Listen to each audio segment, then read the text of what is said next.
మీరంటే కర్మ సిద్ధాంతం గురించి తెలుసుకున్నారు మొత్తం.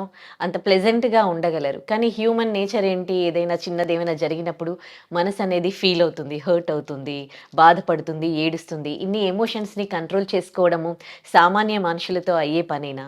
తప్పకుండా అవుతుంది శ్రీ. ఎందుకంటే నేను కూడా చాలా సామాన్యురాలిని. నేను ఒక నార్మల్ కుటుంబంలోనే పుట్టాను.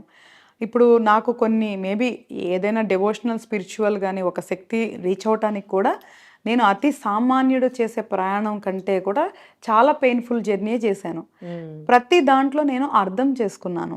ప్రతిదీ నేను యాక్సెప్ట్ చేశాను. దాని నుంచి హ్మ్. ఓవర్‌కమ్ అయ్యాను. హ్మ్. సో, నాకప్పుడు కనీసం చెప్పేవాళ్ళు లేరు. హ్మ్. కర్మ గురించి ఎక్స్‌ప్లెయిన్ చేసేవాళ్ళు లేరు. ఒక గురువు లేరు. ఒక సపోర్ట్ కూడా లేరు.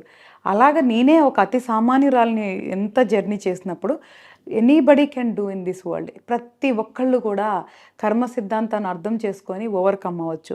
మేబీ హుహుహు. నాకు తొందరగా అర్థమై ఉండొచ్చు. కొంతమంది కొంచెం లేట్‌గా అర్థమవ్వచ్చు. కానీ హ్మ్. అర్థం చేసుకోవటం అయితే మాత్రం కష్టమైన విషయం కాదు. హ్మ్. దాని నుంచి బయటికి రావటం కూడా కష్టమైన విషయం కాదు. హ్మ్.